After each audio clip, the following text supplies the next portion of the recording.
Ladies and gentlemen, the Middle East war continues, and right now the financial market are finally open. And my initial thought that maybe this is just going to be a weekend war clearly is not the case, because right now it's getting even more serious. Let's watch on and see what's happening, and more importantly, the financial impact right now across the financial markets, and as we anticipate what's going to happen as the US market opens tonight. So, in a nutshell, the Middle East war continues, the market opens, and the STI fell by 2%. In fact, it fell by 2.3%. Many of the bank stocks fell, Singtel fell, and those people are hoping that Singapore market is more insulated than US market. I'm sorry to tell you, we all move in the same direction and possibly even more. So right now, oil prices are surging and the futures market looks like there's some impact. I'll walk through with you. More important is what's happening right now in Middle East, and is it going to be a short or long war? How bad can it be? How swift can it be? I think we'll try to answer all of this. So clearly, this is not just a war between US, Israel, and Iran. Iran has now spread the war across all its neighbors. Kuwait got hit, Bahrain got hit, Qatar got hit, Saudi Arabia got hit, Jordan got hit, and Iraq got hit as well. So across all the Middle East neighbors, they all got hit as well. Of course, Israel as well. And that's quite a serious contagion effect that's now going on. Oil prices have surged. At one point in time was quite high. It came down quite a bit. S&P 500 at a point in time recording, it's down 1.6% in the futures market. Nasdaq was down 2%, but it moves up and down quite erratically. Everybody is just trying to understand how serious this war could be. Basically, it's an all-out war right now. The latest update, initially there were talks that Donald Trump is open to negotiation. Iran is seeking Donald Trump to negotiate. Well, all these are all rubbish, because Iran has came out and said that the Iranian chief of security has said that he rejects US talk, blames Trump for all the chaos.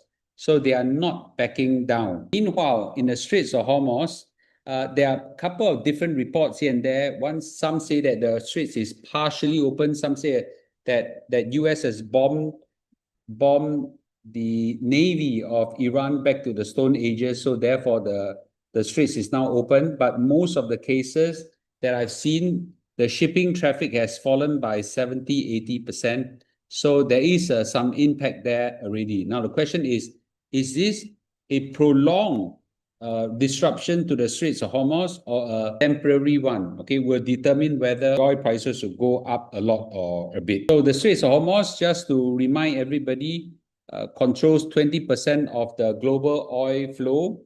Right now, 3 tankers are already being hit, and many of the shipping companies have now stopped all their ships from going through the Straits of Hormuz.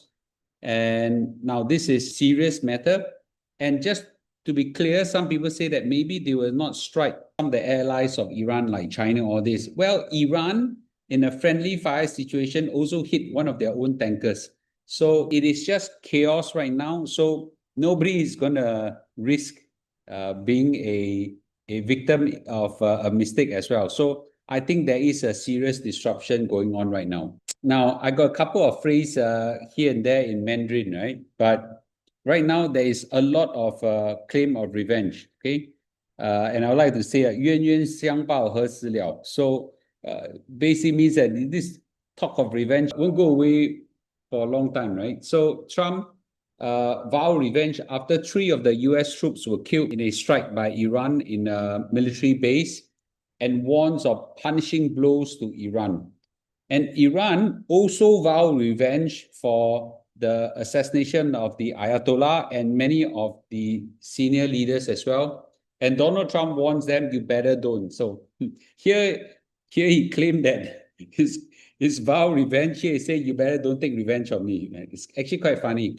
So revenge will have no end to it. Now, I initially thought that this thing would last short, but no. Some analysts said that the conflict with Iran could drag on for months or years.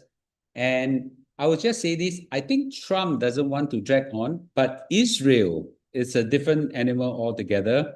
I think Israel is taking this chance to do a cleanup exercise, and later I'll talk about it. And there are now casualties on both sides. Of course, right, disproportionately against Iran, but there are casualties right now on both sides. And US jets have crashed in Kuwait. I don't know why. There were talks that Iran has shot down some of the US jets. And basically, I think it's an all-out war. Now, on the stock market front, Dow Jones futures have dropped 600 points, and it is a serious matter. So the oil prices is pretty volatile. At a point of recording, it has gone up by about 7.8% for the Brent oil, but the WTI crude oil gone up by 9%. Then later it go down, it go up, it go down, go up. So people are just trying to find, is this serious? Is it not serious? Long term, short term, whatever, cannot find a landing. Meanwhile, OPEC is telling everybody, hey, I'm trying my best to help with the situation. I'm pumping more oil to stabilize the situation. So I think the action of OPEC will solve things in the short term.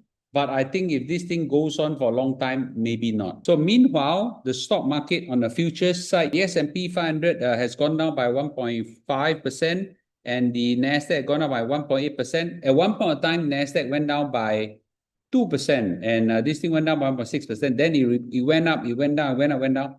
Again, nobody could have a landing, whether this is big or this is small and things like that. But for sure, it is coming down. Now, also some updates on the impact on US dollar versus the various currency. So US dollar now is strengthening. And the reason is more people are buying US Treasury as a flight to safety. In fact, I think the TLT has gone up $90 or so. I haven't seen $90 for a long time.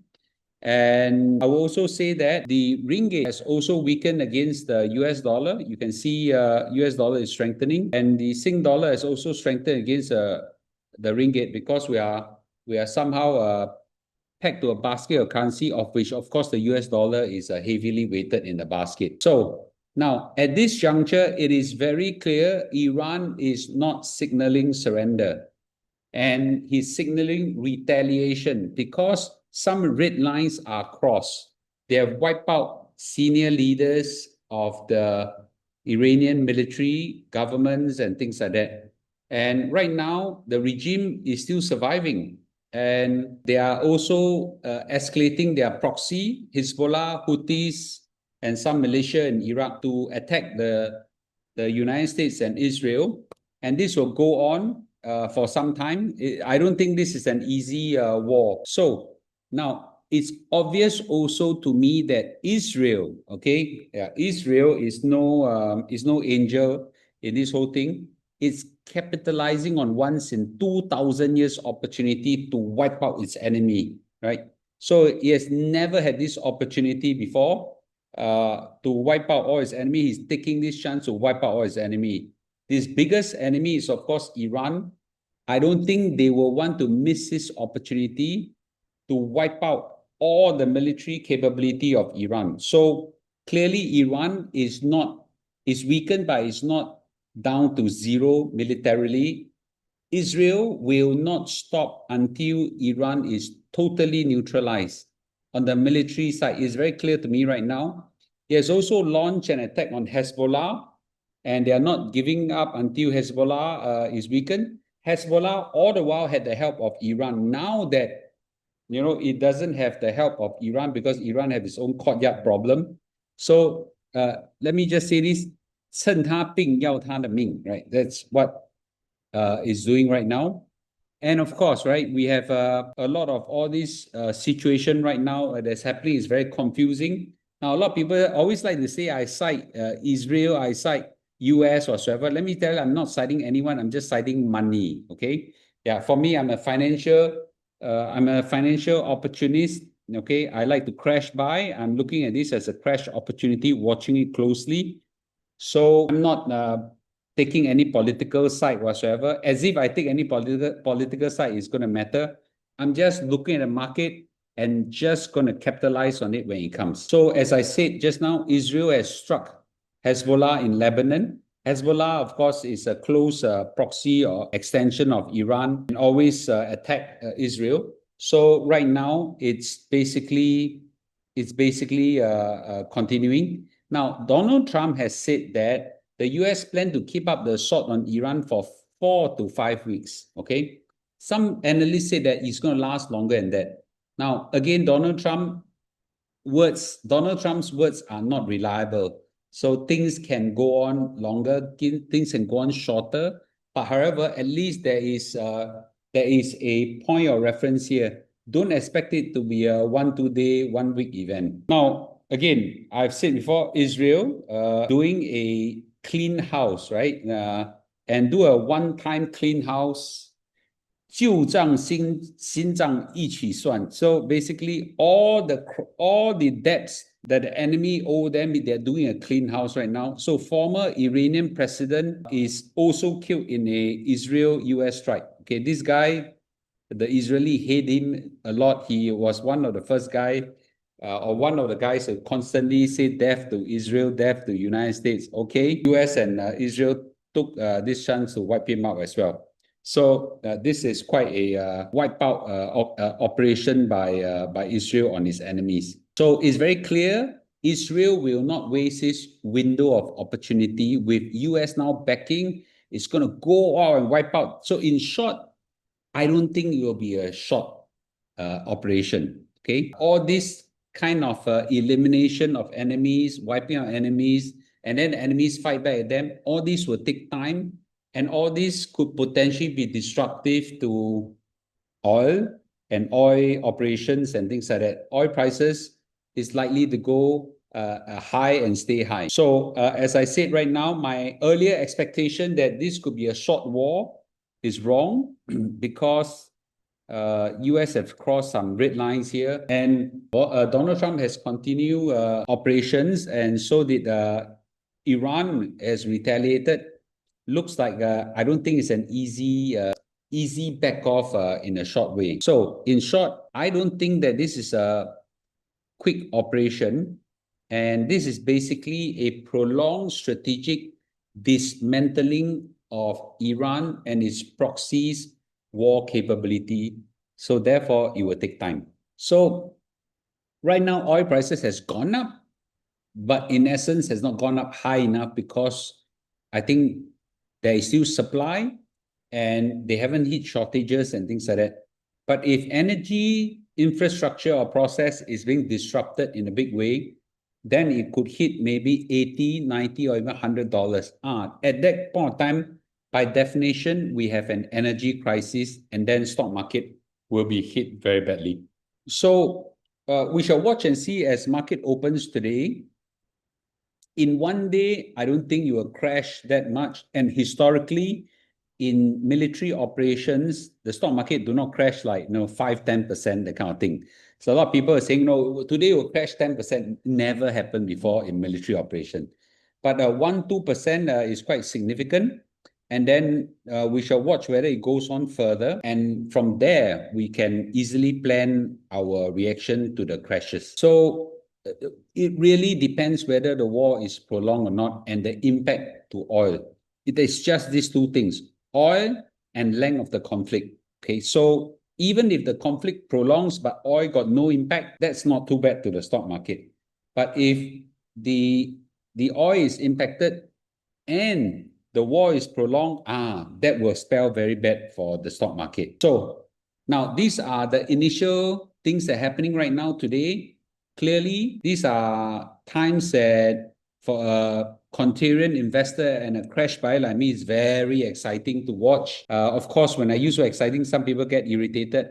I'm just exciting from the financial market, but clearly I concerned about war and I hope war people will come to peace and stop fighting, but Fed hope. Not say I wish or I have a prayer they're gonna stop that, right? So we shall watch what happens tonight. So I'll try to do a live stream tonight, late at night, and see what happens to and keep everybody updated. And really, this is something very serious. So, okay, so don't miss my live stream, probably at 10:30 p.m. or so. Okay, I'll see you tonight. Bye-bye.